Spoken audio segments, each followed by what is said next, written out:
Assalamualaikum warahmatullahi wabarakatuh.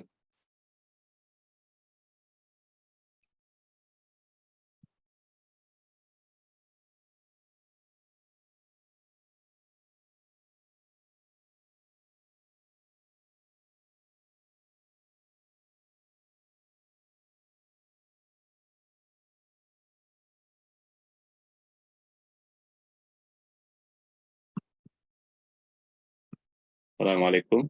Suara saya kedengaran? Dengaran Ustadz. Alhamdulillah, ya, baik.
Assalamualaikum Bapak dan Ibu.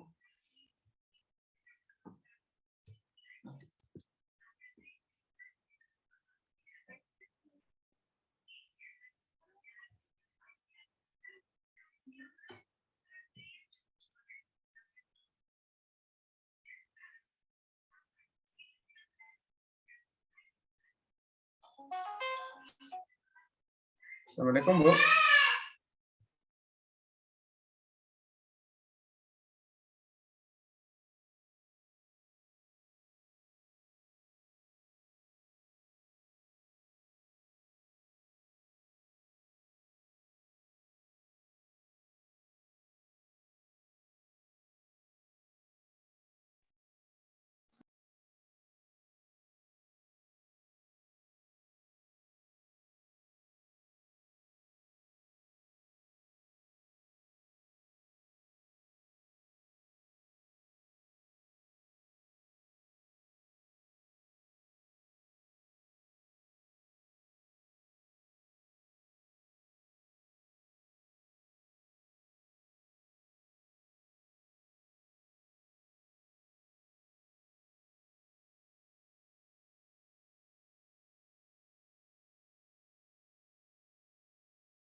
Oh iya ya. Lupa ternyata belum di mute. Baik, kita ulang saja Bapak dan Ibu ya. Assalamualaikum warahmatullahi wabarakatuh. Alhamdulillah Waalaikumsalam. kita panjat. Ternyata saya panjang lebar, ternyata belum di mute. Alhamdulillah kita panjatkan puji syukur kehadirat Allah Subhanahu wa taala pada malam hari ini. Alhamdulillah kita masih diberikan kesehatan oleh Allah Subhanahu wa taala dan kesempatan. Alhamdulillah pada malam hari ini kita bisa bertemu kembali mengkaji fikih Islam. Mudah-mudahan kita dapat banyak ilmu bersama dengan orang tua kita, guru kita, yaitu adalah Dr. Abdul Hayy Al-Qahtani. Dan kajian kita yang kita selenggarakan pada malam hari ini, alhamdulillah diinisiasi oleh beberapa lembaga, diantaranya adalah Pondok Tahfiz Yayasan Untum Indonesia, kemudian juga ada Ikatan Cendikawan Muslim Muda, kemudian ada Kaltim Borneo Institute of Islamic, disingkat dengan BISTAK, kemudian ada ITJ Indonesia Tampajil, dan juga Dewan Dakwah Islam Indonesia. Dan pengajian ini alhamdulillah selalu dilaksanakan setiap pekan.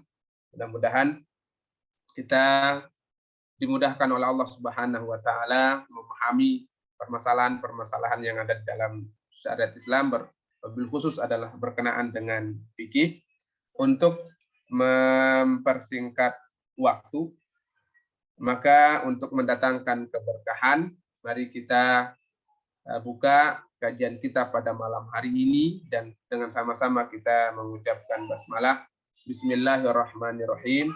Untuk Ustadz kami persilahkan, itu adalah Ustadz Dr. Abdul Hayy Al-Qahtani. Kami persilahkan.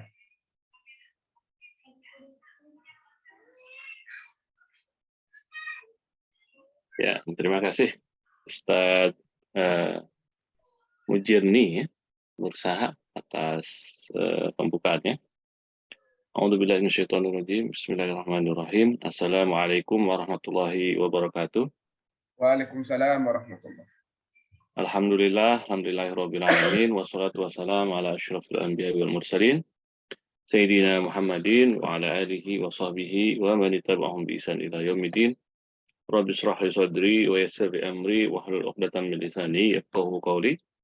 Syukur alhamdulillah, pada malam hari ini kita dipertemukan kembali di dalam pengajian kitab Fikih Islami wa Adillatuhu yang mengkaji tentang masalah muamalat al-maliyah. Kita saat ini sudah memasuki kajian ketiga, ya, yang secara langsung mengkaji tentang uqud secara detail. Kemarin kita sedang membicarakan teori-teorinya, ya, dan ternyata demikian mendalam penjelasan para ulama kita ketika menjelaskan semua latar belakang teori-teori tersebut. Ini menunjukkan bahwa seperti itulah ijtihad para ulama kita. Ijtihad artinya dia mencurahkan seluruh energi ke kemampuan intelektualitas, keilmuannya untuk menjelaskan hukum-hukum syariah, untuk membantu umat Nabi Muhammad SAW dalam kehidupannya agar sesuai dengan syariah. Dan itu pun, ya, hasil dari kesimpulan penjelasan mereka itu pun pada dasarnya adalah tetap sebagai ijtihad, artinya belum mengikat, ya, belum mengikat. Kapan mengikatnya? Mengikatnya itu ketika digunakan oleh kekuatan hukum, yaitu negara. Ingat, ya. Karena itu kita sangat lucu kalau kita bertengkar tentang hukum fikih, saling menyalahkan satu pendapat dengan pendapat yang lain, ya, selama dilakukan oleh mujtahid. Jadi di dalam fikih, ya, sebelum kita panjang lebar, termasuk juga tentang pertanyaan yang ke saya, gitu, ya. Nah, sekarang ini saya juga anggota Komisi Fatwa MUI, jadi harus perlu dijelaskan, ya, bahwa kita ini di dalam fikih itu dasarnya adalah surah An-Nahl ayat 116, ya. Wala taqulu lima tasfifu alsinatukumul kadhiba hadza halal wa hadza haram. Jangan katakan dengan lidahmu yang dusta itu ini halal, ini haram. Jadi pada dasarnya kita bicara hukum itu nggak boleh, ya, karena yang boleh itu adalah Rasulullah menjelaskan dari Allah Subhanahu Wa Taala. Tetapi di dalam Al-Quran juga diperintahkan, ya, fas'alu ahla dzikri in kuntum la ta'lamun. Tanyalah kepada ahli dzikri, jadi ahlinya kalau kalian tidak tahu. Maka yang kemudian dibolehkan atau dikasih mandat itu adalah ahlinya. Nah, ahlinya, ahli dzikri. Ahli dzikri itu siapa? Adalah, kalau dalam fikih adalah mujtahid, ya. Karena dia yang, mereka ini yang diberikan atau dipercaya oleh umat, sudah diuji ilmunya untuk bicara, untuk menjelaskan. Kita dengerin penjelasannya, dan penjelasannya sesuai, gitu, ya, dari segala sisi, baik dalilnya, baik konsepnya, maka kita ambil sami'na wa ta'na. Jadi prosesnya itu secara alamiah, secara apa ya istilahnya ya, organis gitu. Ya, dia menunjukkan kemampuannya, terus diakui oleh umat dalam berjalannya waktu, akhirnya diakui inilah kelasnya, kelas mujtahid gitu. Jadi nggak semua orang punya kelas itu, dan itu butuh pengakuan yang panjang ya dari ilmu-ilmu. Nah, mujtahid saja pun ya, yang dia simpulkan, dia jelaskan itu tetap tidak mengikat orang lain. Mujtahid aja tidak mengikat, yang dia jelaskan itu ya orang terima, ya saya pelajari, saya jadi murid antum, saya ambil ilmunya. Nah, gitu ya. Nah, terus kalau dia berubah boleh nggak? Ya terserah dia lah. Ya, dia juga tidak memaksa ya. Lasta alaihim bimusaitir. Kalau engkau Muhammad bukan yang menguasai mereka. Rasulullah aja dibilang gitu sama Allah Subhanahu wa taala. Apalagi mujtahid. Jadi kita nggak menguasai orang dengan fikih. Jadi mujtahid itu menyajikan hidangan kepada umat, silakan pergunakan ya jika mampu, jika diperlukan. Dan secara organis terjadilah ya akhirnya dari 85 lebih mujtahid tersaring tinggal 4. Kenapa? Nah, kata Ibnu Rajab Al-Hambali dalam kitabnya Ar-Raddu 'ala man ittaba'a al-madahib arba'ah, 'ala man ittaba'a ghairal madahib arba'ah, ya. Tolakan atas orang-orang yang mengikuti selain mazhab yang 4, katanya apa? Kalau kita ngikuti selain mereka, ya, selain penjelasan-penjelasan yang sangat detail, yang ada dasarnya, ada konsepnya, ada metodologinya, seperti Imam Syafi'i dengan Al-Risalah, maka cenderung kita itu salah, gitu. Pokoknya katanya, kata Ibnu Rajab Hambali dalam bukunya itu, kalau dia padahal dia muridnya siapa? Muridnya Ibnu Qayyim. Ibnu Qayyim muridnya Ibnu Taimiyah. Tetap dia bilang setelah saya pikir-pikir, setelah teliti, ini harus mazhab yang 4. Ya. Kalau keluar dari sini kemungkinan salah gitu. Karena apa? Karena mazhab yang 4 sudah terukur, sudah teruji, sudah ada konsepnya, sudah dijelaskan, sudah kitab-kitabnya dikaji dari segala sisi, jadi paling kuat gitu. Jadi kalau kita pengen jaga diri, ya pengen ikuti sunnah dengan benar, maka pakailah mazhab yang 4. Itu kata Ibnu Rajab Al-Hambali, muridnya Ibnu Qayyim Al-Jauziyah. Nah, tetapi ingat tadi ya, tetap mazhab yang 4 juga nggak memaksa kita. Artinya orang yang beda mazhab sama kita juga kita nggak boleh nyalain, gitu. Karena itu pilihan. Jadi kayak prasmanan, ada yang ngambil ini, ada yang ngambil ini, ya. Kenapa kita di Indonesia mazhab Syafi'i? Ya karena kebetulan yang nyajikan prasmanan itu semuanya adalah koki-kokinya dari lulusan sana, gitu ya. Nah, yang diajarkan, yang dia pelajari, itu mazhab Syafi'i. Itu sudah rahmat dari Allah, ya, anugerah dari Allah. Itu satu sisi ya. Jadi pada dasarnya kita umat itu nggak boleh diikat dengan kita nggak boleh maksa gitu. Yang kita terjadi ikut mazhab Syafi'i ini karena memang secara organis, secara alami terjadi, kita pilih ini. Nah, kapan bisa mengikat? Ya, atau saya ketika berfatwa atau ditanyakan orang, maka juga fatwa saya tidak mengikat atau jawaban saya juga tidak mengikat. Tuh, sama seperti mazhab itu, ya. Dan sebagai bukan mujtahid, maka seharusnya jawaban saya itu harus mengikut dari mazhab yang 4, ya karena saya bukan mujtahid, dilarang ngomong. Jadi kalau nanti ada pertanyaan-pertanyaan yang saya jawab itu ya sekedar muzakaroh ya, muzakaroh. Kalau Indonesia, maka yang kita ambil dari mana?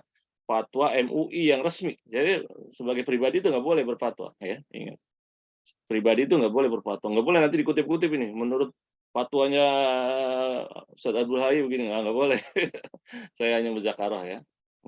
Jadi kalau mencari fatwa yang resmi itu di DSN, di kumpulan fatwa MUI, nah itu yang dipakai di Indonesia gitu.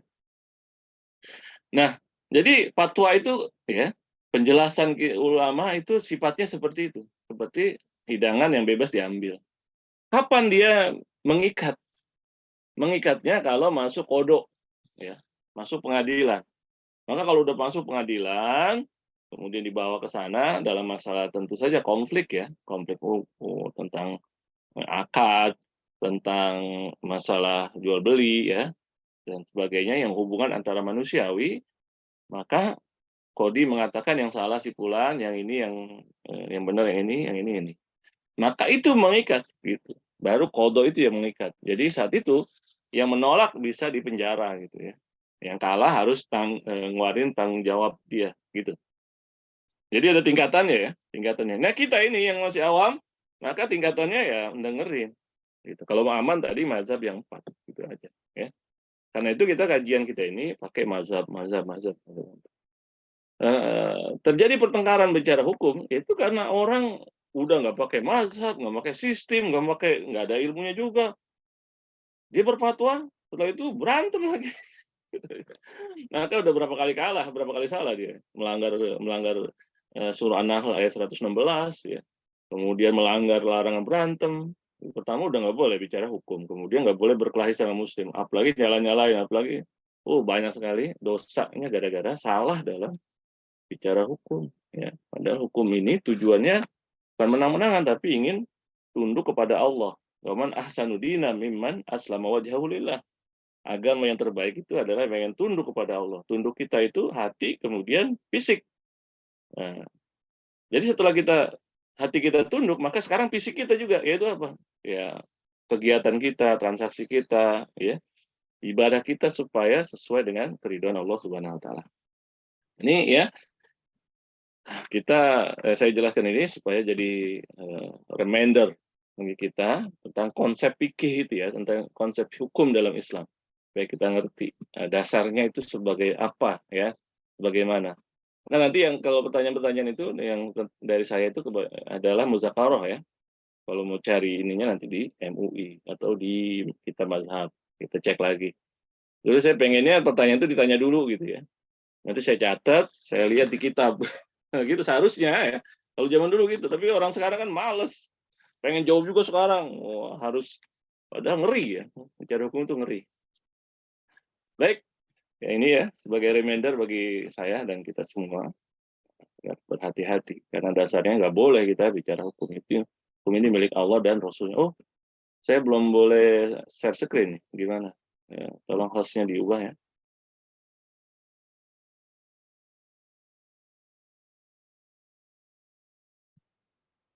Nah, belum ya, masih belum bisa. Jadi kita ingin berbuat baik malah salah. Kalau dalam masalah hukum ya, karena bukan hak kita ini, tentukan halal haram. Masih belum ini ya, share screen-nya belum bisa. Masih belum ya. Gimana caranya? Ada yang bisa mengubah? Saya mungkin jadi hostnya dari ini Ustaz. co-host. Jadi Ya. co-host bisa nggak? Saya jadi co-host. Saya bisa sharing. Antum nggak biasa ini ya, main Zoom ya.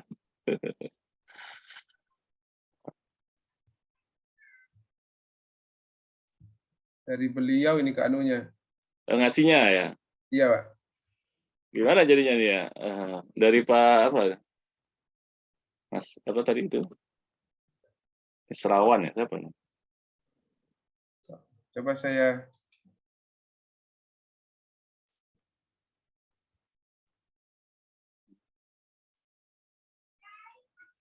Warisman ya, Warisman. Ya.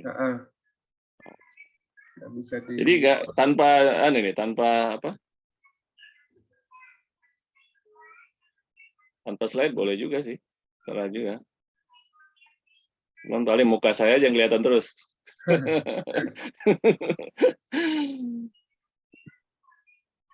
Baik ya, gambaran tadi sudah bisa dipahami ya, sudah ditangkap. Itu penting, itu yang hilang di ilmu di Indonesia dalam masalah hukum itu yang hilang.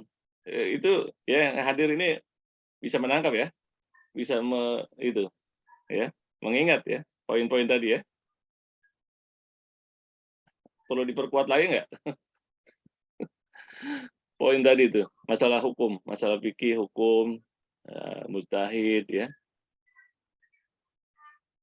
Ini nggak bisa jawab juga kali ya, pada di mute.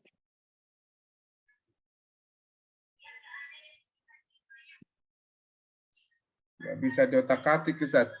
Nggak bisa diotak-atik. Dari mereka anunya. Iya. Ya baik ya, kita seadanya lah ya. Mala yudraku kullu la yudraku kullu. Ya nggak bisa dipakai semua, dipakai sebagian lah sesuai kaidah fikih. Jadi ya dasar fikih itu begitu. Fikih itu adalah ulama membantu umatnya Nabi Muhammad memahami perintah Nabi Muhammad SAW, perintah Allah dan Nabinya ya. Kadarnya di situ. Maka kesalahannya banyak sekali kita dalam masalah fikih ini, yaitu yang tidak berhak bicara, kemudian sebicara bertengkar saling menyalahkan, nah, itu perpecahan. Nah, ini harus dikembalikan lagi pada konsep apa? Konsep syariah, konsep fikih ya, konsep hukum Islam. Baik, kita lanjutkan. Kita sekarang topik ketiga ini adalah mengkaji tentang muamalah maliyah. Ya. Dari kitab fikih Islami, topik yang ketiga. Ini tentang apa ini? Yaitu tentang ya, al-uqud wa tasarruf al-madaniyah al-maliyah. Jadi tentang akad-akad ya. Kemarin kita tentang syarat akad, apa teori akad. Jadi landasan akad itu apa gitu ya. Atau pengertian akad dan sebagainya. Tetapi dalam fikih itu jarang sekali yang menjelaskan tadi konsep tentang mujtahid, kemudian umat awam ya, tentang dasar letak fikih itu di mana ya. Kemudian yang mengikat yang mana itu jarang sekali dibicarakan karena itu seharusnya yang mengajarkan fikih ini bicarakan itu dulu biar kita tahu. Jadi kita berpikir ini kita supaya kita ingin beribadah kepada Allah, ingin menundukkan diri kepada Allah, itu diterima benar-benar sebagai ibadah kita, sebagai ketundukan kita. Ya, bukan kita ini jadi penentu tentang amalan orang, ya, tentang akidah orang, tentang menilai orang, bukan. Tapi untuk supaya kita diterima, yang kita lakukan itu diridhoi oleh Allah Subhanahu wa Ta'ala. Jadi tidak sembarangan. Ya. Nah sekarang kita bicara tentang transaksi keuangan, ya. Supaya apa ini? Nah, karena di antara hukum dasar fikih ini, ya hukum ini setelah dipelajari oleh ulama, semua syariat ini pada dasarnya untuk kepentingan manusia, ya. Semua aturan fikih itu, ya, dan fikih ini pada dasarnya, ya di dalam Al-Quran ini hanya beberapa ratus ayat dari 6.321-24 ayat. Jadi ya hanya berapa persen aja sebetulnya.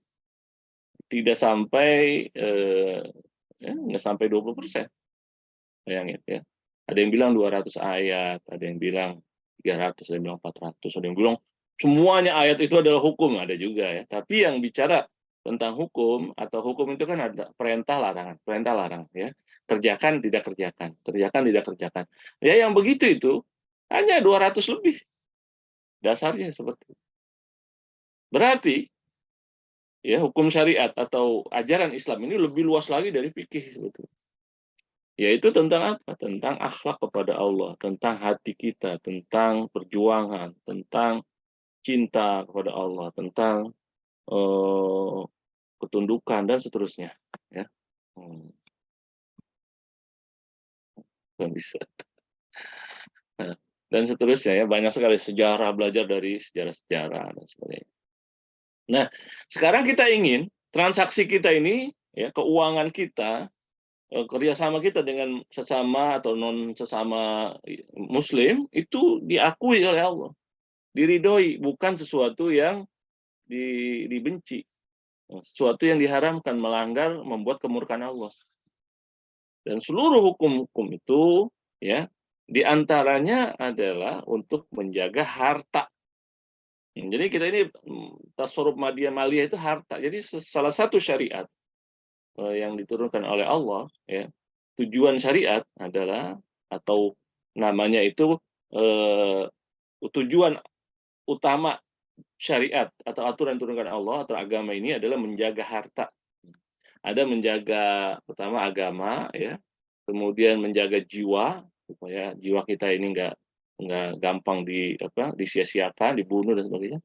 Kemudian menjaga eh, pertama adalah din, ya, kemudian nafs, kemudian akal kita, dan itu yang menghilangkan akal diharamkan, kemudian juga menjaga harta, menjaga nama baik kita, ya. Jadi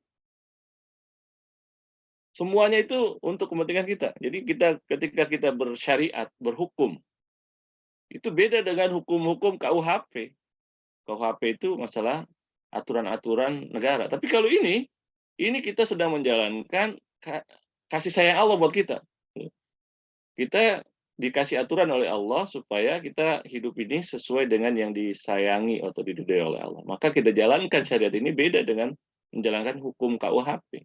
Ini kita jalankan dengan cinta, ya, karena takut sama Allah, karena pengen yang kita lakukan ini dinilai ibadah.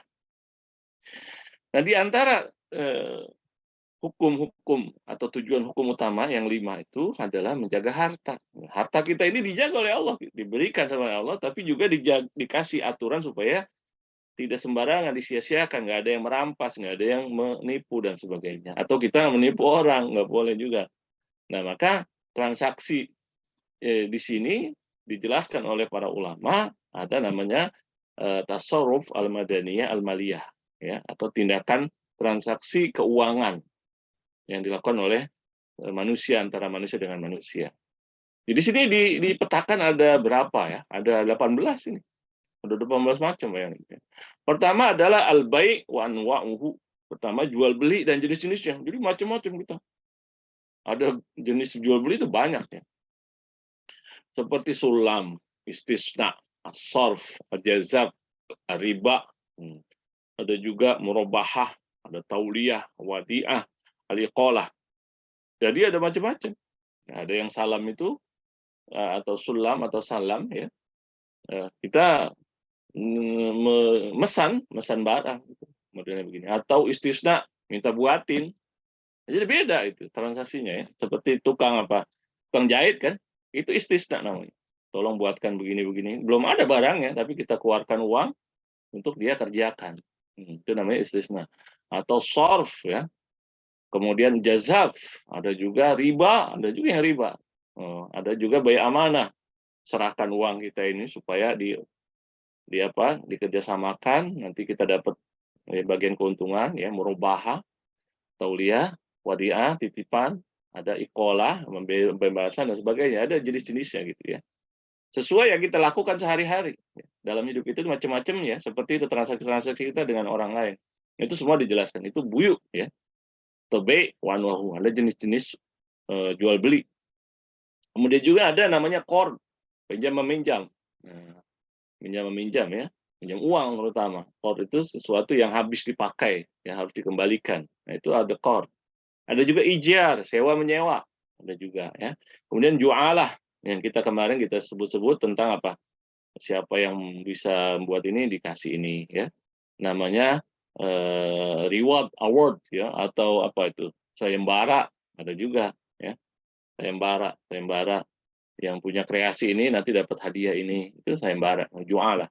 Kemudian syirkah, partnership pemilikan saham, ya. Seperti yang kemarin ada yang bertanya tentang membebaskan dari riba, kemudian dibayarkan, ya, dibayarkan tapi dia pengen memakai barang itu. Nah, itu sebetulnya transaksinya harusnya jadi apa? Syirkah, dia beli bagian dari harta atau mobil atau apa itu, ya, dari teman yang dibebaskan dari bagian leasing, maka kepemilikannya berpindah kepada dia sekarang sebagiannya, maka dia dibolehkan. Tapi kalau dia yang dibayarkan dijadikan syarat untuk supaya dia boleh pakai mobil itu nanti kalau dia dibayar, nah ini jadi qard, ya, ngambil manfaat, jadi riba. Jadi dari transaksi yang berbeda itu bisa menghasilkan hukum yang berbeda, ya. Padahal ya, sama-sama dia bebasin dari apa? Dari tagihan pihak leasing. Nah, jadi dengan cara transaksi yang berbeda, maka bebas kita jadi apa? Dari jatuh dalam dosa, gitu, ya. Padahal sama-sama nanti uangnya atau barangnya saya boleh pakai, tapi yang satu nggak boleh, yang ini boleh. Nah, yang tadi transaksinya dengan apa? Dengan qard, pinjaman, saya pinjemin uang kamu supaya bebasin utang kamu ke dia, yang dia itu minta kamu ngasih lebihan gitu, saya bebasin kamu. Tapi nanti mobil kamu nanti saya pakai boleh ya? Nah, yang kata saya pakai boleh ya, itu jadi riba nanti kalau terjadi ya. Atau jadi syarat yang kemarin batal karena itu nggak berlaku. Jadi tetap dia pinjam uangnya, tapi boleh dia nggak kasih mobil tadi dipakai ya, karena itu syarat yang batal gitu ya. Tapi yang aman itu jadi syirkah. Jadi sebagian mobil ini milik saya karena saya yang bayarin tadi. Jadi itu sharingnya sarang berapa jadinya. Nah, termasuk pakainya juga bolehnya sarang berapa hari nih. Jadi itu udah jadi syirkah ya, partnership. Kemudian juga ada hibah, ngasih bagian, ngasih apa? Pemberian seperti ya pemberian orang tua misalnya kan sebelum meninggal itu namanya hibah. Tapi kalau sudah meninggal namanya wirasah, warisan ya. Jadi yang kita bagikan sama anak itu namanya hibah. Hibah karena kita masih hidup. Ya atau kita dari orang tua nih dibeliin mobil, dibeliin motor, dibikin rumah, itu namanya hibah dari orang tua. Nah, si fulan ini dikasih hibah, dikasih ini ya. Nah, ada juga infak. Infak itu kan keperluan dasar. Kalau yang selain itu hibah, hibah, hibah, hibah. Ya. Nah, jadi hibah dari orang tua atau hibah kita kepada anak atau hibah kepada orang lain ya, kepada siapa. Itu namanya pemberian secara apa? Nggak ada balasannya, jadi hibah aja gitu ya. Ada juga modelnya ida, simpanan. Selama ini kita simpanan itu ke bank ya, sebagainya itu namanya simpanan. Kemudian juga ada i'aroh, i'aroh minjemin ya. Kalau tadi kan kalau qard itu biasanya harta, minjemin pinjaman apa nih, emas, uang ya, yang mau dipakai habis gitu, nanti kembalikan dalam bentuk uang atau emas di ya kayak kemarin lah, berapa ininya ya, geramannya gitu. Nah ini pinjaman kalau i'aroh ini kayak minjemin mobil ya, kita mau kondangan atau mau ngelamar gitu, mobil kamu bagus ini. Nah, boleh nggak ya saya pakai seharian ini, ya atau mau ngelamar, mau besanan gitu ya. Nah, biasanya yang mobilnya bagus dipinjam gitu ya. Pengantinnya biasa seperti raja. Itu namanya i'aroh, bukan qard. Kalau qard tadi uang. Wakalah, pendelegasian ya kayak kemarin kita tentang apa itu orang yang ingin menikah di negara lain, maka bapaknya ini sebagai wali nikahnya yang berhak untuk menikahkan anak itu ngasih wakalah. Ngasih wakalah, pernyataan saya mewakilkan kepada si Fulan ini untuk menikahkan anak saya, si Fulanah binti anakku ya, perempuanku kepada si Fulan. Nah, gitu ya. Maka bagaimanakah hukumnya ya? Bentar ya. Ada yang share. Maka bagaimanakah kafalah wakalah itu ya kayak tadi ya, boleh dia menikahkan, menjalankan sesuai yang diwakilkan. Ntar, wah bapak anaknya cakep pak, saya yang nikahin aja lah. Wah, salah. Kamu diwakilkan itu, konsuler biasanya nikahkan itu konsuler. Kalau di KRI itu konsuler, pegawai KBRI.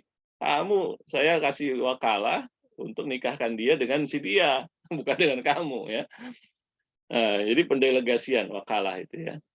Kemudian ada kafalah ya, kafalah penanggungan, saya yang nanggung masalah si bulan-bulan. Nah, itu namanya kafalah. Ada hawalah juga ya. Tagihan kamu nanti saya yang ini kan, atau utang saya nih ambil sama si fulan nih, saya ada tagihan sono. Nah, itu namanya hawalah ya.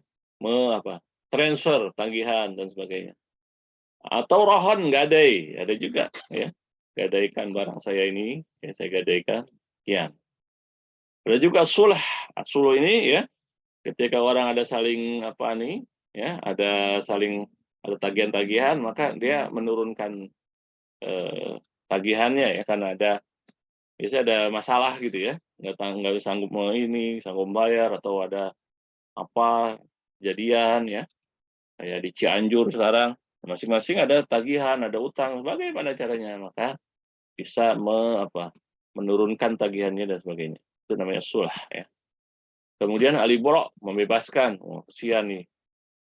Kemudian istihqaq, ya, mulai jatuh apa tempo kepemilikan. Dia saat ini udah sesuai yang ya rumah ini dipakainya setahun, udah selesai setahun, maka ya, kepemilikan ini jatuhnya kepada siapa, atau hak pakai rumah ini maka jatuhnya kepada siapa. Maka kepada pemilik, atau udah karena dibayar, udah sewa, maka jatuhnya kepada yang nyewa dan sebagainya. Al-muqassah, ya, kompensasi hutang juga ada, ya. Antara misalnya pedagang-pedagang itu saling utang, saya yang ngutangin ini, kamu utang ini. Ini salingnya nih ya, kamu yang barang kamu yang di sini nanti saya kurangin untuk ini ya. Nah, gitu ya. Jadi nggak pakai lagi saya beli ini sekian, saya bayar sekian, tapi udah utang saya yang sama kamu sekian, ini ngurangi yang ini ya. Nah, gitu udah saling apa itu? Saling tagihan-tagihan itu sudah dikompensasikan diinikan ya. Selain dibicarakan, maka itu juga boleh ya. Kalau pedagang itu udah hitung-hitungannya, bagian kamu sekian, saya sekian. Wah, udah hitung aja nih, bebasin segini. Jadi selesai ya, cepat. Cepat. Itu dalam masalah apa itu? Masalah perdagangan biasanya. Kalau orang biasa sih ya paling utangnya utang apa gitu kan. Tapi kalau pedagang utangnya banyak ininya. Apa namanya, transaksinya besar-besaran. Ya. Kemudian juga ada ikroh. Nah, kalau dipaksa, ya, seperti yang pemilik lahan dan sebagainya, boleh nggak itu dipaksa? Suruh tinggalkan tempat, karena mau digusur, mau ditambang dan sebagainya, maka ya, hasil ininya gimana tuh?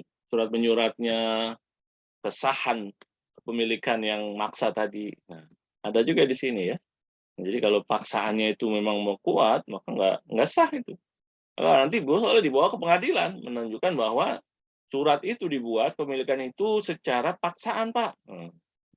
Kita juga namanya ada banding, ada apa ya. Maka di antara penolakan kita terhadap itu adalah dulu kami ini diseksa, dipaksa, dibakar, di apa, ladang kami atau tanah kami supaya kami meninggalkan tempat ini. Pada dasarnya punya kami nih, Pak. Maka ini ikroh ini juga membatalkan apa? Membatalkan adanya pemindahan kepemilikan. Ini kami nggak menyerahkan dia, kami dipaksa. Kemudian ada al-hajar ya. Al-hajar ini biasanya yang orang masih kecil. Nah, ini juga dibatasi transaksinya, dihajar. Atau orang sudah pikun ya, udah tua, udah pikun, maka dia nggak boleh transaksi. Jadi kalau transaksi itu orang yang akalnya sehat ya, walaupun dia tuh kaya, apalagi kan bahaya ya, tinggal dibuang-buang aja uangnya itu, mobil kasih orang nih buat kamu. Maka ini ya boleh dihajar, dibatasi. Dia bilang nanti dia ini nggak boleh melakukan transaksi, ya, transfer dan sebagainya. Karena habis nanti uang itu yang ada miliaran, triliunan. Misalnya ya, itu boleh dihajar ya kalau ada syarat-syaratnya apa. Nah, ketika kita bicara tentang jual beli, ini tentang apa? Bicara tentang masalah pembentukan akad jual beli, kemudian juga ada syarat jual beli, kemudian hukum jual beli, dan tentang masalah barang yang dijual belikan dan harga, kemudian juga tentang jual beli yang batil ya, atau jual beli yang rusak gitu ya. Ada kan yang buat buku harta haram dalam transaksi, wah ada ya. Itu maksudnya hal-hal transaksi yang batal, yang nggak sah. Gitu. Kenapa nggak sahnya? Nah, harus ada syaratnya. Kemudian jenis-jenis jual beli atau khiyarat juga pilihan ya, pilihan dalam jual beli. Kita boleh nggak melakukan pilihan? Ya boleh. Nah, tapi ada syaratnya. Apa itu ya? Kemudian jenis-jenis jual beli, macam-macam ada jual beli. Ya. Nah, selanjutnya ini, jadi pengertiannya jual beli itu apa nih? Pengertiannya. Jadi pengertian jual beli adalah menukar sesuatu dengan sesuatu, ya, atau mengganti sesuatu dengan sesuatu. Kita ada uang, dia ada barang, maka kita tukar nih barang uang kita dengan barang dia. Nah, ya, yang kita pengen kita kasih uang ini, ya, atau kasih harga ini, kita kasih emas ini, ya, sesuai dengan yang dia pengen, dia mau terima. Jadi bisa saja. Maka jual beli itu dengan bukan hanya uang ya, berarti karena mukobalah kan. menggantikan atau menggantikan sesuatu dengan sesuatu, ya. Penggantian atau pembandingan, eee eee, sesuatu dengan sesuatu, gitu. Jadi kalau saya bayar dengan apa, dengan tenaga, boleh nggak tuh? Nah, seperti Nabi Musa kan, Nabi Musa menikah dengan biayanya apa, dengan mengembala selama 8 tahun, iya kan? Berarti bayarnya itu dengan sesuatu itu apa? Tenaga dia, ya, tenaga dia untuk mengawini anak ya, anak, mertuanya itu ya. Atau emas kita, atau apa kita, nah gitu ya. Jadi itu namanya jual beli. Tidak harus jual beli itu bentuknya uang dengan barang. Jadi ada termasuk, namanya apa, eee, barter ya, barter sesuatu, nah, iya barter sesuatu dengan sesuatu gitu ya, mukomalah itu lebih lebih mendalam ya, lebih luas. Kemudian, dasarnya apa ya, dasarnya.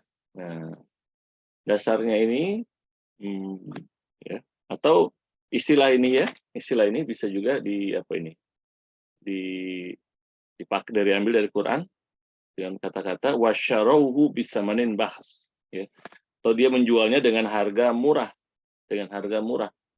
Itu dalam kisah Nabi Yusuf alaihissalam ya.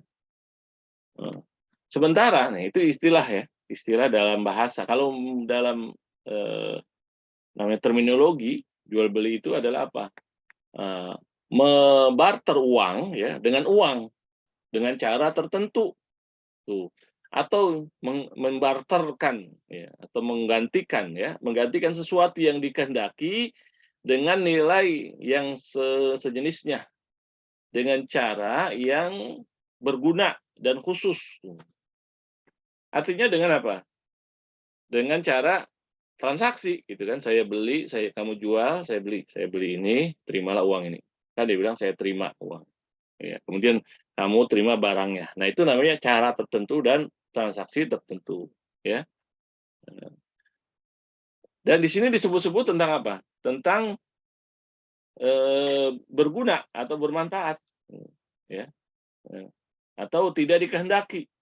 Sesuatu yang tidak tadi kan disenangi, ini disenangi seperti apa? Bangkai, bangkai itu jual beli bangkai, atau darah, atau tanah gitu ya. Kecuali tanah pohon yang kita beli kan kita gunakan ya, untuk menanam pot gitu. Jadi tanah yang nggak ada gunanya misalnya gitu, dijual beli ya, saya nggak mau, ngapain beli ini gitu, cuman seember semana gitu kan. Atau bangkai anjing kayak bangkai apa lagi kan, bangkai sapi. Saya nggak pengen beli nih. Nah, maka itu bukan jual beli ya. Jadi jual beli itu ada sesuatu yang kita inginkan, barang yang kita inginkan, kemudian kita ganti dia dengan apa? Harta, sesuatu harta yang diterima oleh yang menjual, ya. Sesuatu itu berguna. Nah, dan caranya juga tertentu, yaitu apa tadi? Ada transaksinya, ada serah terimanya gitu. Ini sangat detail ya. Ulama kita ini kalau buat definisi. Kata Imam Nawawi dalam kitab Majmu', jual beli maksudnya adalah muqabalatu malin bimalin tamlikan. Jadi ilmu membuat definisi juga ilmu berat ini ya. Nggak sembarangan orang bikin definisi karena harus apa? Jami' mani'. Ketika buat kata-kata itu dia mewakili ya makna yang luas. Maka jual beli itu adalah membarter atau menukarkan harta dengan harta. Untuk apa? Dimiliki. Ya, bukan untuk yang lain tapi dimiliki.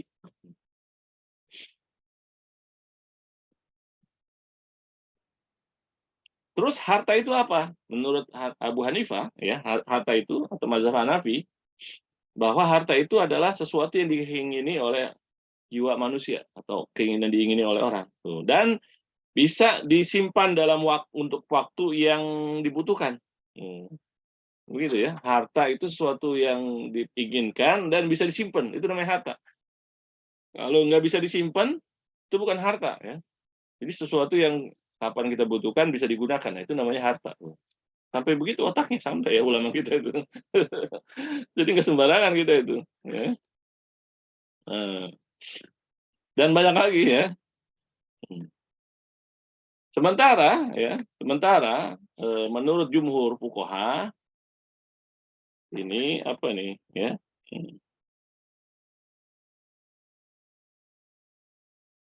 Ada juga ya Imam Syekh Zarko mengatakan harta itu adalah sesuatu zat ya yang mempunyai nilai material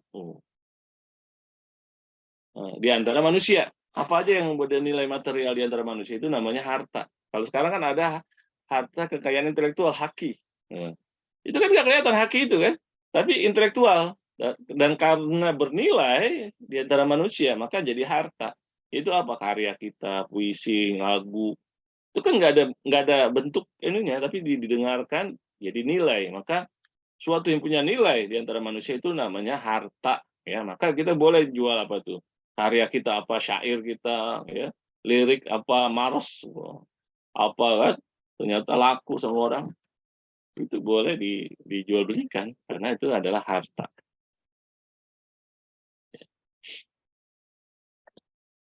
Nah, dasarnya mana dasar jual beli? Jadi kalau berbicara fikih kita itu harus cari dasarnya. Dasarnya apa? Kalau orang selama ini kan sunnah sesuai sunnah sesuai sunnah. Sunnah itu bagian dari dasar hukum, bukan satu-satunya. Jadi jual beli itu dasarnya adalah pertama Quran, sunnah, ijma. Jadi ada juga yang dasarnya sunnah Quran aja, ya. Ada dasarnya sunnah saja yang sahih. Atau ijma saja, gitu ya. Jadi dilihat di antara dalil yang disepakati oleh ulama dalam masalah syariat itu ada 4 ya, yaitu apa? Quran, sunnah, ijma, qiyas. Ya. Baik, ini yang bertanya nanti ya, yang nanti. Jadi kita dasarnya itu apa? Nah, kalau ini dasarnya kuat, dasarnya 3, Quran, sunnah, ijma. Ya. Jadi yang lain-lain itu kalau ketika dasarnya bukan sunnah aja, orang kan sesuai sunnah. Apa maksud Anda ini sesuai sunnah ya? Karena dasar hukum Islam itu bukan hanya sunnah itu salah satunya. Dan sunnah ini pun ada yang sunnah yang tidak wajib dilakukan. Seperti apa? Sunnah Rasulullah itu sholat apa? Sholat tahajud. Ya Rasulullah sholat tahajud tiap malam. Nah kita ini nggak wajib menjalankan sholat tahajud tiap malam. Adanya dianjurkan. Nah itu sunnah namanya. Sunnah artinya sesuatu yang dianjurkan. Sekarang itu sunnah itu udah sunnah bid'ah. Nah, itu udah kacau ya. Ilmunya hilang. Ilmu tentang syariat itu hilang. Adanya sunnah bid'ah. Kacau ini. Karena meninggalkan konsep ulama mazhab yang 4 tadi. Jadi dasar kalau kita bicara hukum maka dilihat dasarnya apa? Maka dasarnya sini pertama Quran ada, di Quran ada. Kemudian sunnah ada nggak dari hadis Rasul? Ada. Kemudian ijma ada juga. Nah, berarti dasarnya 3. Ya. Maka ini sangat jelas ya. Nanti yang adanya ijma saja ada ya. Dasarnya ijma. Adanya qiyas ada. Ya, gitu ya. Maka menurut Quran itu apa nih? Dasar Quran. Allah berfirman dalam surah Baqarah ayat 275, wa ahallallahu al-bai'a. Ahallallahu al-bai'. Dan Allah menghalalkan al-bai', jual beli. Ya, ayat 275. Dan ada lagi ayat-ayat lain. Jadi ini dasar bahwa tentang legalitas syariah dalam masalah jual beli, gitu ya. Sunnahnya mana sunnah? Nah, sunnah itu hadis-hadis Rasulullah SAW. Di antaranya Rasulullah ditanyakan, su'ila Nabi SAW, ayyul kasbi at-tiyabu. Yang ditanya beliau itu, apa penghasilan yang paling baik? Maka kata beliau, Rasulullah SAW bersabda, amal rajulu biyadihi wa kullu bai'in mabrur. Yaitu penghasilan dari tangannya sendiri. Ya, tangannya sendiri, karena itu yang terbaik itu tangan. Ada juga yang pertanian. Ya, di Kalimantan banyak yang pertanian, nanam-nanam itu berkah. Ya, petani-petani itu banyak anaknya jadi sarjana. Nanti yang sarjana belum tentu membuat sekolah mengantarkan lagi sarjana tuh. Berarti berkahan yang petani ya. Banyak ya. Tidak yang udah sarjana nggak mampu nyekolahin anaknya. Banyak. Nanti berkahnya tangan sendiri ya. Suatu yang hasil dari kerja tangannya. Wa kullu bai'in mabrur, dan semua jual beli yang mabrur. Nah, yang apa? Nggak ada penipuan di sini, nggak ada khianat. Nggak ada, oh ini saya belinya sekian, saya minta untung sekian aja dikit, padahal nggak, bohong dia. Nah, banyak juga gitu ya. Padahal dia bukan jual beli, itu jual bohong. Hati-hati ya. Jadi semua jual beli yang mabrur itu hartanya baik sekali. Dan itu berarti kita didorong untuk jual beli, ya asal benar. Nggak ada penipuan, nggak ada khianat. Kemudian juga sabda Rasul, innamal bai'u antaradin. Sesungguhnya jual beli, yang benar-benar jual beli itu adalah yang dilakukan dengan apa? Taradin, dengan saling rela, ya, dengan saling rela, saling ridho. Nah itu kita nanti bahasa Syafi'i itu sangat ketat masalah ini, harus ada kata-kata saya jual, saya beli ya, ridho ya, begitu. Semoga awet ya, itu bagus ya, bagus sesuai sunnah. Justru yang sekarang itu pada lupa, itu pada nggak jalan itu. Jadi dalam bahasa Syafi'i ini ya sangat sunnah gitu ya, sangat sunnah dalam masalah jual beli. Yang dulu-dulu tapi ya sekarang ya udah lupa juga, nah, gitu ya. Bahkan Rasulullah SAW bersabda, at-tajiru saduqul amin ma'an nabiyyin wasiddiqin wasyuhada. Pedagang yang jujur, yang terpercaya, itu kedudukannya bersama para nabi-nabi, para siddiqin, para syuhada. Kata Tirmizi, hadisun hasan. Kemudian, ijma'nya mana ijma'nya? Nah, ijma'nya seluruh kaum muslimin berijma tentang bolehnya jual beli. Ya, juga karena hal itu dibutuhkan. Nggak ada yang bilang jual beli nggak boleh, nggak ada ya. Semuanya ijma, sepakat bahwa jual beli itu dibutuhkan, dibolehkan. Nah, berarti ini menjadi ijma ya dari dulu sampai seterusnya. Ya. Goyang jadi mati.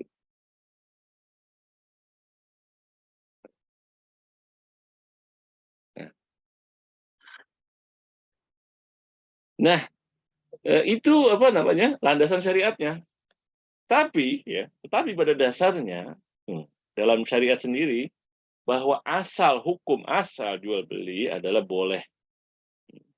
Ya. Hukum asal jual beli adalah boleh. Kenapa ya? Sesuatu yang memang dari dulu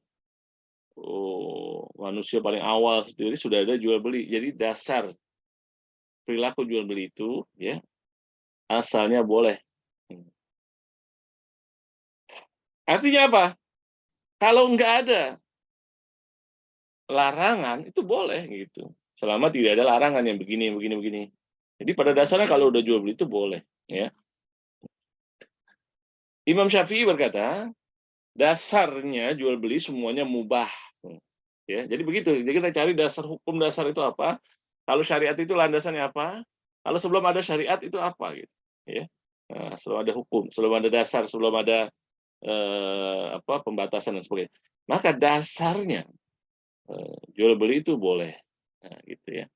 Atau ada juga konsep apa? Al-aslu bil asya. Dasarnya kita makan sesuatu, menggunakan sesuatu, itu apa? Boleh. Al-aslu bil asya, al-ibahah. Gitu. Sampai ada apa? Sampai ada dalil yang mengatakan ini haram, ini haram, ini haram. Gitu. Ya. Jadi kalau kita belum jelas gitu, ya nggak ada kesamaan dengan yang haram, maka ya boleh kita ini kan kita gunakan yang nggak ketahuan hukumnya ya. Jadi dasarnya boleh gitu. Ya. Kecuali yang udah tahu kriteria-kriteria yang diharamkan ya. Jadi kata Imam Syafi'i, dasar jual beli semuanya boleh.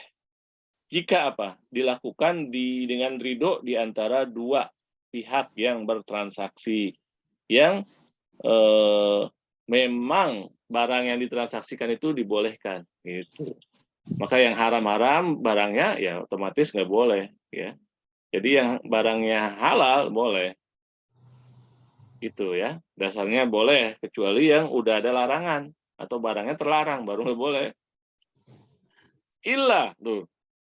Kecuali yang dilarang oleh Rasulullah SAW atau yang dalam pengertian dilarang. Seperti apa? Tadi yang merugikan, yang membahayakan, yang nggak jelas, yang apa. Nah, itu baru masuk kriteria-kriteria di situ ya.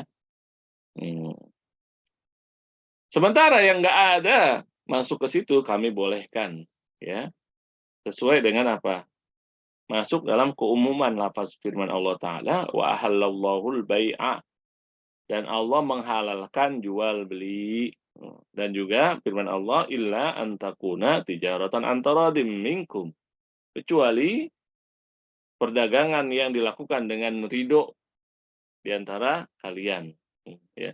Jadi dasarnya itu, pertama, jual beli itu boleh, dan kedua, sukarela, udah gitu ya. Baru syariat nanti mengasih tambahan, yaitu apa? Yang apa? Bukan sesuatu yang terlarang, sesuatu yang berbahaya, sesuatu yang nggak ada harga. Seperti Bitcoin tadi ya, Bitcoin. Tadi ada yang nanya di sini ya, kalian aja lah saya jawab. Jadi menurut MUI kemarin, ya fatwa kita mengatakan Bitcoin itu haram. Kenapa? Karena tidak ada underlying asetnya. Jadi dia kayak diawang-awang ya. Waduh itu elektronik tuh ya, antum ini terlambat. Antum ini nggak ngerti perkembangan elektronik itu, namanya ada apa algoritma, banyak ya istilahnya itu. Tapi sekarang terbukti kan, fatwa MUI benar bahwa Bitcoin itu ya bohong-bohongan itu. Demikian mudahnya hilang. Ketika hilang dia nggak ada apa-apanya. Beda sama emas kan? Ya, beda sama sesuatu misalnya tanah emas ya. Kalau dia rugi paling nurun harga, emasnya barangnya ada. Kebakar paling dia hilang bentuknya tapi barangnya masih ada. Jadi ya syariat itu mengatur masalah ini untuk jaga harta kita tadi. Ya, hifzul mal. Di antara tujuan syariat yang 5 yaitu menjaga agama, menjaga jiwa kita, ya, menjaga akal kita, menjaga keturunan kita, ya, menjaga harta. Bahkan juga menjaga apa? Nama baik. Maka orang celah-celah itu ya memfitnah kita itu boleh dihukum, diadili. Jadi ada 6 malah ya. Semuanya untuk jaga kita. Nah, harta ini maka ya kalau kita bilang, oh Bitcoin itu menguntungkan Pak. Kemarin orang beli $1 sekarang udah $1.000. Udah berapa persen tuh? Wah, antum ketinggalan. Nah, itu hitung-hitungannya memang lagi naik ya. Oh, sekarang udah 10.000. Dulu orang beli $1. Ada yang beli makanan dengan 1.000 Bitcoin. Wah, ternyata nilainya sekarang berapa miliar. Wah, kita ini sampai apa? Kagum-kagum ya. Kagum-kagum. Ternyata sekarang hilang semua itu. Nah, ya. Jadi ya sesuatu yang tidak ada jaminannya, tidak ada underlying-nya, tidak ada nilai harta aslinya, itu bukan harta gitu. Jadi mutakawam misalnya, mutakawam sesuatu yang ada nilainya. Kalau Bitcoin itu dikasih nilai, dinilai-nilain, padahal aslinya nggak ada barangnya. Nah, jadi demikian apa permainan, ternyata permainan siapa itu? Permainan kelas-kelas tinggi, Pak. Ya. Dia mencoba menipu dunia. Sekarang yang pada kaya raya triliuner itu sekarang jadi kaum papa. Kenapa? Hilang semua aset-aset dia tuh. Ya. Hilang aja gitu. Nah, jadi di permainan mereka pada ternyata ya. Para bandar-bandar gitu ya. Nah, dalam jual beli itu ya ada rukunnya. Jadi rukunnya itu pertama ada 4. Pertama, yang jual. Oh, ya. Harus ada yang jual, siapa yang jual nih? Kemudian yang beli. Oh. Kemudian ada sigoh jual beli. Jadi kita misalnya jual harta saya, jual barang saya ya kepada saya sendiri. Nah, itu apa itu ya? Nah, ini aneh ya. Itu nggak ada begitu. Jadi harus ada yang menjual, ada yang membeli. Kemudian ada sigoh, ada transaksinya. Saya beli ini, kemudian saya jual ini, saya beli ini. Saya terima barangnya, saya terima uangnya. Nah gitu ya. Semua coba di marketplace kayak di mana pasti ada. Ya kita membeli ini, ada keluar uangnya, kita kirim uangnya, nanti dia proses barangnya kita kirim, dikirim ke kita. Jadi begitu. Ada itu namanya akadnya begitu sekarang transaksinya ya. Ada kotaknya ya, keranjang belanja, kemudian kita klik check out ya. Kemudian ada tagihan, harta nilainya segini. Nah, itu ya, ada tagihan, kita bayar, nanti dia kirim. Nah, itu nanti ada apa juga? Ada khiar nanti di situ kan. Ada khiar artinya barangnya sesuai enggak. Maka ada unboxing juga buktinya bahwa yang diterima itu enggak sesuai. Maka ada bukti unboxing. Itu masuk dalam undang-undang Indonesia juga. Kita itu boleh, ya, sesuatu yang dibeli itu boleh dikembalikan jika tidak sesuai dengan yang dikatakan. Ya. Kadang-kadang yang online itu agak susah mengembalikannya. Dipersulit sama dia atau alamatnya nggak jelas dan sebagainya. Pernah saya beli apa itu, ya, bohlam itu, ternyata beli 6, 3-nya mati. Ketika ditanya mau dikembalikan, tapi alamatnya mana? Alamatnya kantor orang. Wah. Ini ya, bahayanya kadang-kadang gitu kalau online tuh. Nah, itu belum ada sistem yang menjamin itu gitu ya. Masih hukum rimba sebetulnya online ini. Tapi kita butuh juga barangnya yang susah nyari itu gampang di online, itulah. Sama-sama butuh ya akhirnya. Ya. Kemudian sih loh ada ya transaksinya itu. Ya, kalau di online tadi kan kita klik itu sigoh namanya. Kita klik, kita oke, kemudian check out itu namanya saya beli barang ini, kemudian tagihan datang, kita bayar, maka yang jual itu ya dia terima barangnya atau dia terima pembelian kita, dia kirim barangnya. Maka terjadilah transaksi dan tercatat di mana? Marketplace ya. Itu jadi transaksi yang resmi gitu ya. Kemudian mal ma'qud alaih, sesuatu yang ditransaksikan. Jadi semuanya harus ada 3 itu. Apa transaksikannya nih? Ya. Gitu ya. Nah, sekarang kata-kata transaksi itu ya, transaksi. Nah, semua syariat mengatakan semua transaksi itu harus menunjukkan keridhaan dari dua pihak. Yang dari situ ada apa? Ikatan kewajiban di antara keduanya. Yang satu, ikatan mengeluarkan, kewajiban mengeluarkan uang. Yang satu, kewajiban mengeluarkan barang dia. Gitu.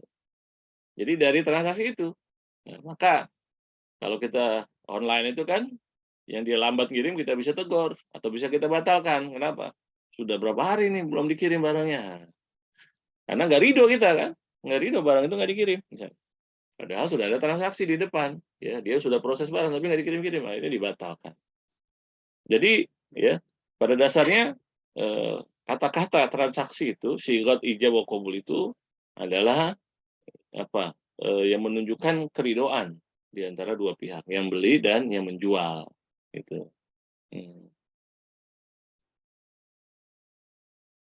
Nah, ini sekarang ada namanya bai'ul mu'attah. Bai'ul mu'attah itu apa?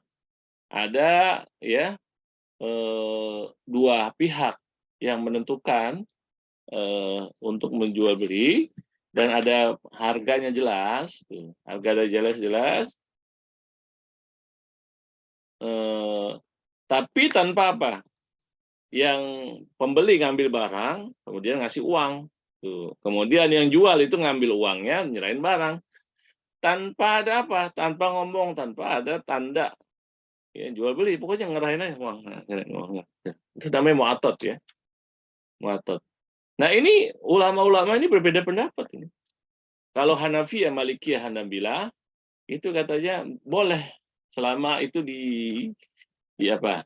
Ya dipakai di masyarakat. Tuh. Tetapi mazhab Syafi'i tidak. Kata mazhab Syafi'i, lapas dalam masalah transaksi ini harus ada lapas yang sorih atau yang ada tanda-tanda gitu ya tentang ijab dan qabul.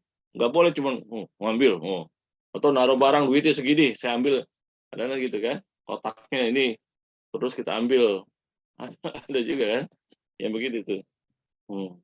Ini katanya nggak boleh begini nih kata gitu, baik yang barangnya itu ringan atau besar gitu, barangnya berharga atau tidak. Karena Rasulullah SAW bersabda, innamal bai'u antarodin. Jual beli itu ya sebetulnya hanya terjadi dengan keridhaan di antara kedua pihak. Sementara keridhaan itu perkara yang tidak diketahui. Maka untuk mengetahui keridhaan itu harus ada kata-kata sebagai ganti ucapan atau bukti keridhaan. Apalagi nanti kalau akadnya itu akan membawa pada konflik misalnya. Nah, maka orang yang bersaksi itu hanya bisa diterima saksinya kalau dia dengar kata-kata itu. Sementara tadi mu'atat itu nggak ada kata-katanya, cuma diambil aja. Ya pas saya lihat kok dia ngasih uang, kemudian dia lihat saya ambil barang, udah begitu. Oh nggak bisa, harus lihat ada kata-katanya. Itu pencuri kali itu dia ya, gitu misalnya ya. Sementara sebagian mazhab Syafi'i mengatakan seperti Imam Syafi'i, Imam Nawawi, Baghawi, dan Mutawalli ya, bahwa terjadi ya atau sah jual beli mu'atat itu ya dalam satu tindakan yang dianggap sebagai jual beli oleh manusia, karena memang nggak disyaratkan masalah itu ya, nggak disyaratkan masalah itu dalam kebiasaan manusia. Kata Imam Nawawi mengatakan ini yang dipilih untuk fatwa dalam mazhab Syafi'i gitu ya. Tapi ada juga yang mengatakan dari mazhab Syafi'i seperti Ibnu Surayj, Royani, ya, katanya yang boleh itu adalah hal-hal dalam jual beli barang-barang yang murahan gitu ya. Hal-hal yang ya seperti segelas air apa yang kecil-kecil yang murah-murah gitu ya. Yang biasanya nggak pakai orang banyak nanya kalau jual beli kayak gitu ya. Atau beli sayuran yang cuma satu ya yang sedikit-sedikit dan sebagainya gitu ya. Nah itu harus ada transaksinya. Itu kata para ulama. Bayangin ya, itu pendapat ulama dalam masalah ini aja ya. Ini banyak. Dan ini berkaitan dengan tadi menjaga sunnah, inamal bay'u antaradin. Sungguhnya jual beli itu terjadi dengan adanya taradin, saling ridho tuh. Jadi cara bersunah ini begini. Bukannya ngaku-ngaku sunnah ya. Jadi menghargai atau menjalankan sunnah ini menurut Imam Syafi'i ini begini. Jadi hukum dari hadis ini ada implementasinya di dalam kehidupan. Itu apa? Ya keriduan itu harus betul-betul diungkapkan. Nah, gitu, ya. Tapi ulama yang lain nanti melihatnya pada sisi lain lagi. Nah itu baru ijtihad namanya tuh.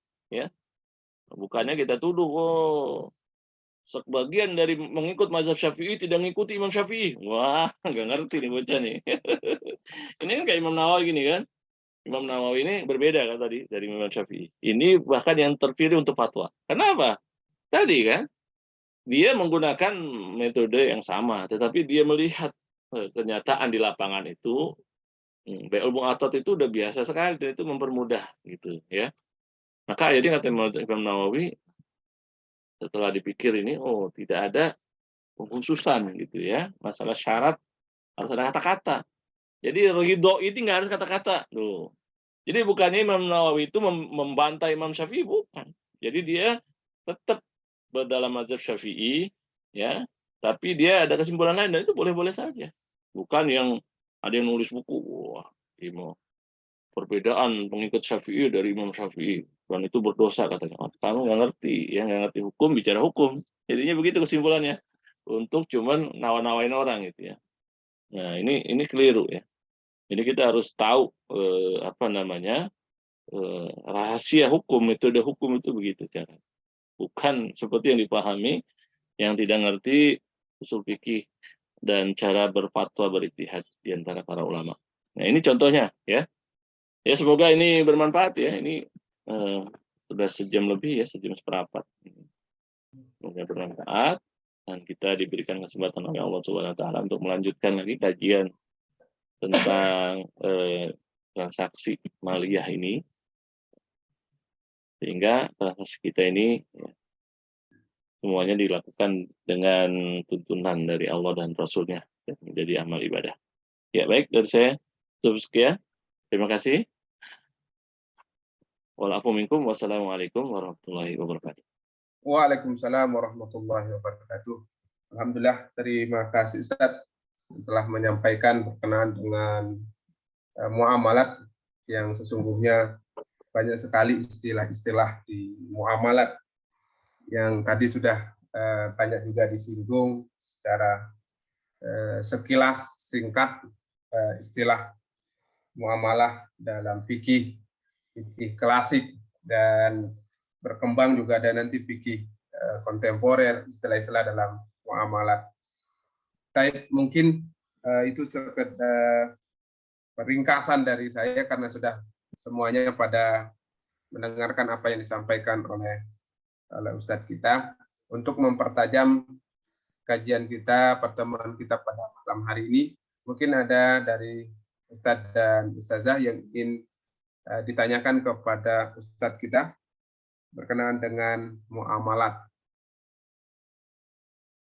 Kami persilakan kepada Ustadz atau Bapak dan Ibu yang ingin bertanya berkenaan dengan muamalatnya. Apalagi yang sekarang yang banyak sekali istilah-istilah baru. Begitu Ustadz ya, banyak sekali istilah-istilah baru Ustadz. Betul, betul.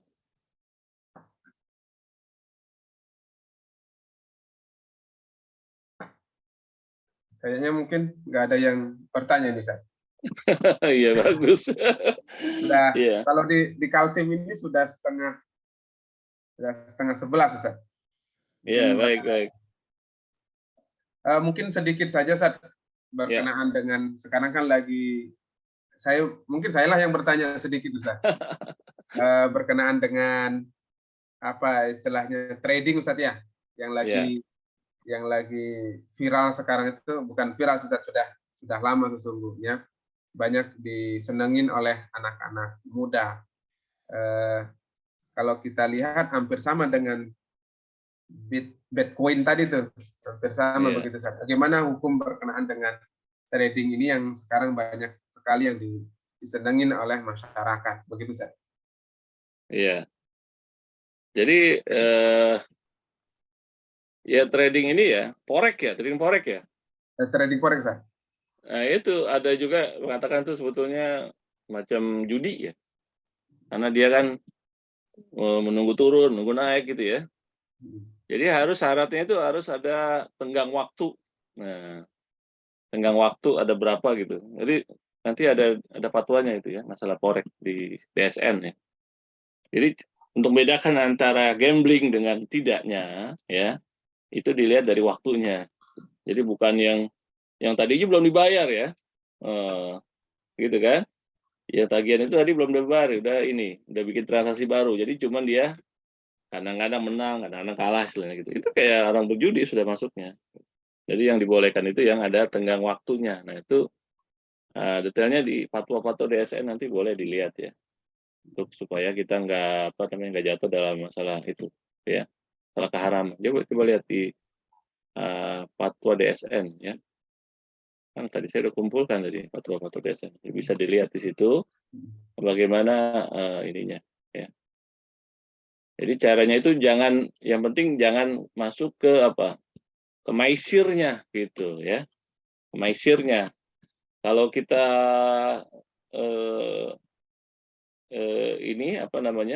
hanya mengikuti naik turun itu, maka jatuhnya ke maisirnya ya. Jadi sebetulnya judi ya, bukan perdagangan, bukan tijaroh gitu ya, bukan jual beli. Jadi dia itu masuknya ke judi ya. Nah, supaya nggak kena judi, nah ada tenggang waktu bedanya antara ada yang haram dengan yang dibolehkan. Berapa lama diindapkan? Nah, ini bisa dilihat di fatwa DSN ya gitu. Ya, silakan. Ada lagi. Saya ininya khawatir salah ya nyebutnya berapa ininya gitu. Ada dilihat di fatwa DSN tadi saya udah kumpulkan mana nih? Apalagi. Oh, hilang juga nih.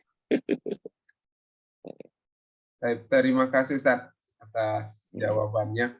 Mungkin ada di kolom chat itu Ustadz, minta dikirimkan linknya begitu. Apalagi kalau ada PDF-nya Ustadz tentang fatwa-fatwa yang berkenaan dengan muamalat yang sudah diputuskan Ustadz. Oh iya, fatwa DSN ya, ntar ya. DSN. Mungkin ada lagi dari para Ustadz dan Ustazah yang ingin bertanya berkenaan dengan muamalat.